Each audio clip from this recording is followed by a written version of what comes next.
Start. This is a company petition filed under Section 9 of the Insolvency and Bankruptcy Code 2016. The code, read with Rule 6 of the Insolvency and Bankruptcy Application of Adjudicating Authority Rules 2016, on behalf of Bajrang Steel Trading Private Limited, operational creditor by Mr. Sasi Churiwala, duly authorized YD Board Resolution dated 48th June 2019 for initiation of corporate insolvency resolution process CIRP against Ram Krishna Engineering Private Limited corporate debtor. The present petition was filed on 21st August 2019 before this adjudicating authority. The total amount claimed in default is rupees 18,99,665,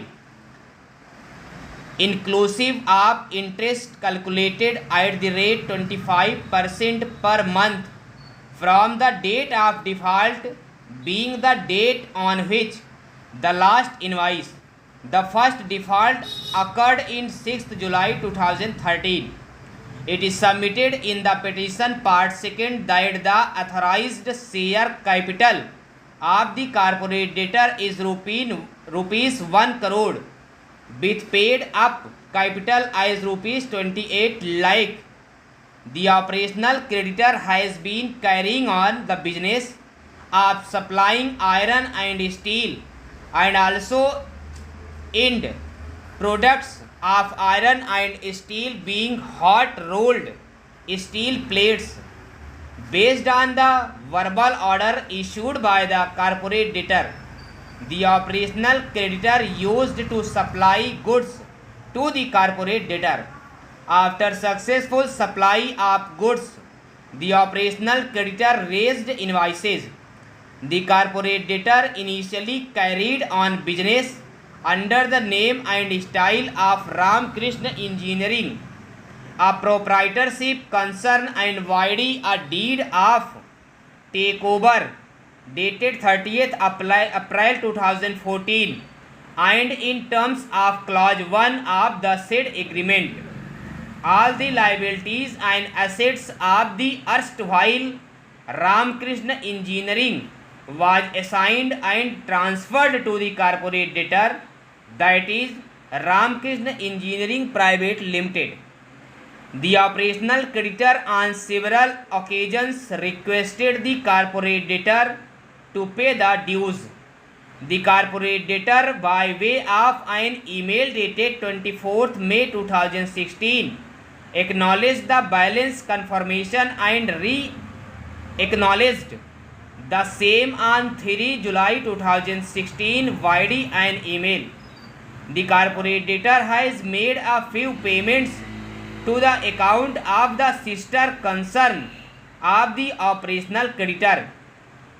Lastly, on 25th June 2019, an amount of rupees 25,000, in spite of various verbal reminders to repay the sum due, the corporate debtor failed to honor the same.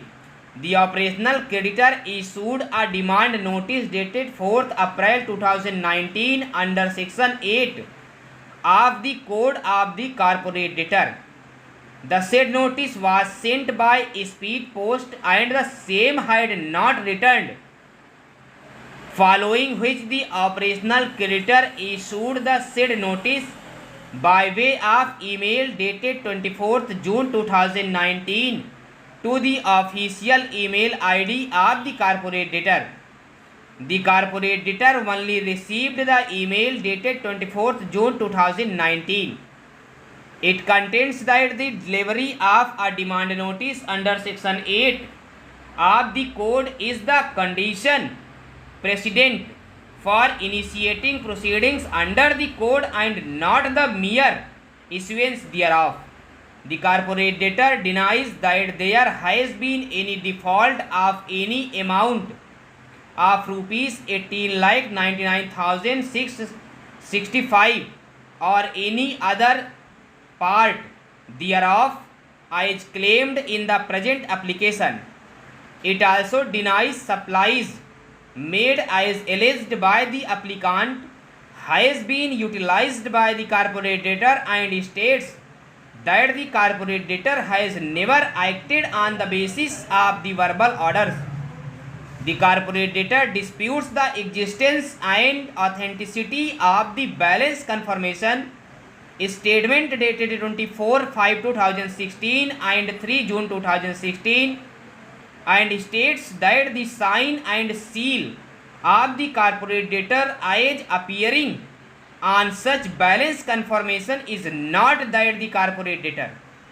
It states that even if it is the assumes that the balance confirmation statement is a genuine document, since the demand notice was issued and delivered on the corporate debtor on 24th June 2019, the claim of the applicant is ex facie barred by laws of limitation as it exceeds 3 years from the date of acknowledgement of liability, that is 3 June 2016, and hence on this ground alone the present application deserves to be rejected.